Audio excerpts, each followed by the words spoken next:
বিশ্ব রাজনীতির মঞ্চে আবারও আলোচনার কেন্দ্রে ইরান। পাকিস্তানের সঙ্গে যৌথভাবে অস্ত্র তৈরির উদ্যোগ এবং আন্তর্জাতিক নৌমহড়ায় অংশগ্রহণের মাধ্যমে ইরান কী ধরনের বার্তা দিচ্ছে? এই পদক্ষেপগুলোর পেছনে ভূ-রাজনৈতিক এবং অর্থনৈতিক কারণগুলোই বা কী? ইরান পাকিস্তানের যৌথ অস্ত্র তৈরির উদ্যোগ। ইরান এবং পাকিস্তানের যৌথভাবে অস্ত্র তৈরির উদ্যোগ এক নতুন মাত্রা যোগ করেছে। সাম্প্রতিক আলোচনায় জানা গেছে, এই প্রকল্পের আওতায় উন্নত প্রযুক্তি ব্যবহারের মাধ্যমে ক্ষেপণাস্ত্র, ড্রোন এবং অন্যান্য সামরিক সরঞ্জাম উৎপাদন করা হবে। আঞ্চলিক বিশ্লেষকদের মতে এই উদ্যোগ দুই দেশের সামরিক সক্ষমতাকে নতুন উচ্চতায় নিয়ে যাবে। কেন এই উদ্যোগ? ১. আঞ্চলিক প্রতিরক্ষা জোরদার। ইরান এবং পাকিস্তান উভয়ই ভৌগোলিকভাবে সংবেদনশীল অঞ্চলে অবস্থিত।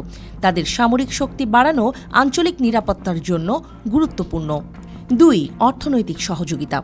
এই যৌথ উদ্যোগ উভয় দেশের অর্থনৈতিক স্বনির্ভরতা বাড়াবে এবং আন্তর্জাতিক নিষেধাজ্ঞার প্রভাব কমাবে। ৩. সামরিক কৌশল।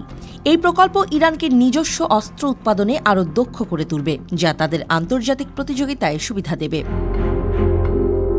এদিকে আন্তর্জাতিক নৌমহড়ায় অংশ নিচ্ছে ইরান। ইরানের সামরিক শক্তি শুধু স্থল বা আকাশ সীমাবদ্ধ নয়।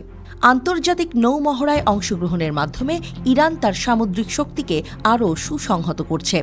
বলাই বাহুল্য, ইরানের এই মহড়া আঞ্চলিক ও আন্তর্জাতিক পর্যায়ে তাদের শক্তির প্রভাব দেখানোর কৌশল।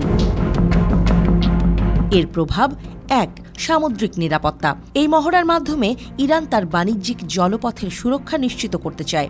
২. আন্তর্জাতিক বার্তা। ইরানের এই পদক্ষেপ আন্তর্জাতিক মঞ্চে তাদের উপস্থিতি বাড়াতে এবং শক্তির ভারসাম্য প্রদর্শন করতে সহায়তা করবে।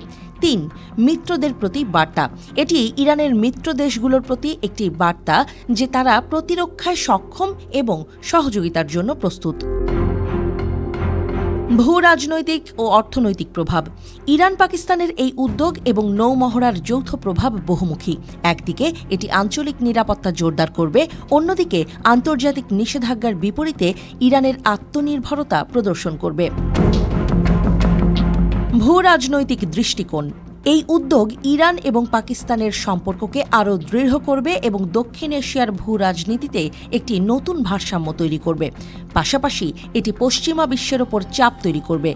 অর্থনৈতিক দৃষ্টিকোণ। যৌথ উদ্যোগ অর্থনৈতিক মন্দা কাটিয়ে উঠতে উভয় দেশকে সহায়তা করবে, স্থানীয় প্রযুক্তির উন্নয়ন এবং রপ্তানি বাড়ানোর সম্ভাবনা তৈরি করবে। ইরান তার সামরিক এবং কৌশলগত অবস্থান মজবুত করতে পাকিস্তানের সঙ্গে যৌথ অস্ত্র উৎপাদন এবং আন্তর্জাতিক নৌমহড়ায় অংশগ্রহণের মতো পদক্ষেপ নিচ্ছে। এই উদ্যোগ আঞ্চলিক এবং বৈশ্বিক রাজনীতিতে নতুন মাত্রা যোগ করবে। ইরানের এই পদক্ষেপ ভবিষ্যতে কী ধরনের প্রভাব ফেলবে আর যুক্তরাষ্ট্রই বা সেটা কিভাবে নেবে, এই হিসাব নিকাশও শীতের ধোঁয়াশার মতোই অস্পষ্ট।